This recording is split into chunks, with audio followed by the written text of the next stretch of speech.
Welcome to my blog, Shackles Off My Thoughts. In today's training, I wanted to go over some important characteristics of a good digital citizen.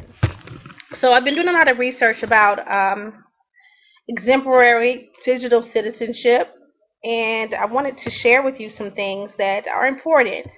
Now, first, let's talk about what is digital. What is a digital citizen? Well, if you're online and you're looking at this, you more than likely are a digital citizen. So basically, digital citizenship are rules for behavior online. Some people call it net etiquette or netiquette. So before you go to Twitter or Facebook or text or anything that you do that can be shared electronically, you need to use this acronym THINK. So T would stand for is it true? H is it hurtful? I is it illegal?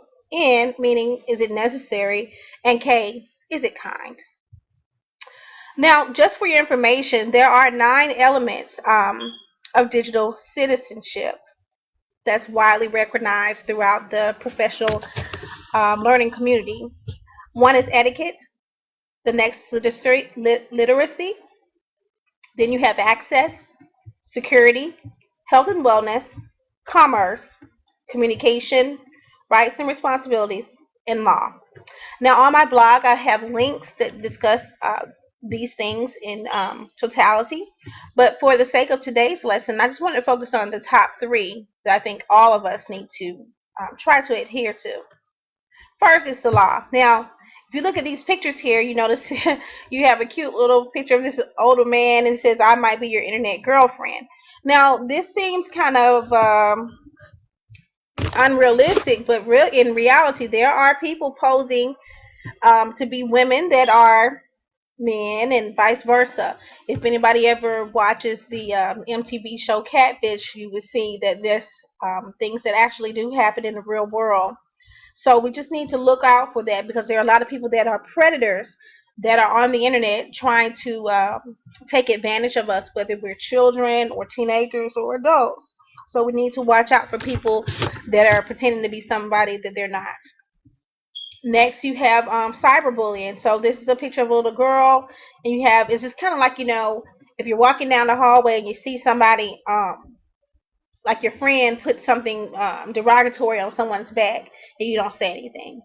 So it's just as bad online. You let your friends talk about people or you are talking about somebody, and these are really hurtful, and it could lead to somebody doing very hurtful things to themselves. Some people have even resulted in committing suicide from these things. So that's all these things will get you in trouble, whether it's talking to somebody you don't have any business talking to. Maybe they can try to kidnap you or rape you or murder you.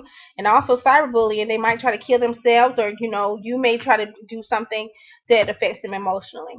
So a good practice for when we talk about legalities and not getting involved with illegal activities is to first, and I didn't talk about this on the other slide, but don't copy somebody's information and try to say it's yours. So plagiarism, that's important. That's online and offline. When you're turning in a paper or what project on the web, you can cite people's work and give them credit, but don't take all their work and you don't have anything of your own to contribute. Cyberbullying, just stop it. It's no reason to be mean to people online, and stop spreading lies. Don't be somebody that you're not. If you're 13 years old, and a website like Facebook or something may say you have to be 18 to sign up, then don't sign up. Don't pretend like you're 18, because you're going to attract people that are an adult, and they're going to think that you're older because you're on that site.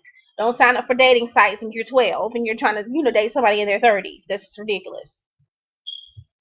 All right, cybersecurity. So that kind of all plays into together. So when we talk about the legalities of the internet, also think about some security issues. So the things that you may post may seem innocent, but the person viewing it may not be.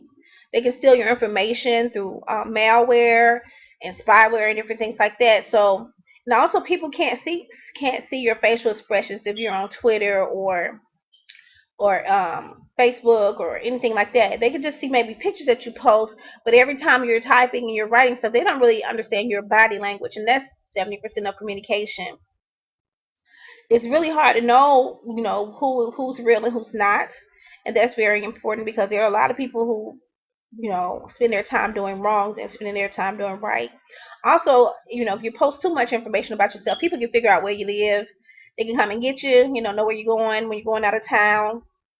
They can steal your identity because you have a lot of information out there. A lot of people, are not, wanting to keep their identities because they may have done something wrong with the law. So they may just go ahead and steal yours. You might have good credit, or you might be somebody that will help them get a job. So they just pretend to be you. Or you might be beautiful and they want to be beautiful.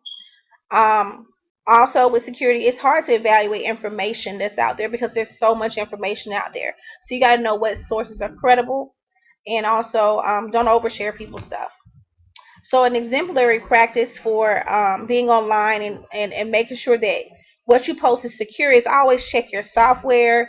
Always check your programs to see what's been added. You might have to go in and delete some things. Just really keep conscious of, adware, viruses, and worms, because people steal your information that way. They can get your bank account information. They can get your login information.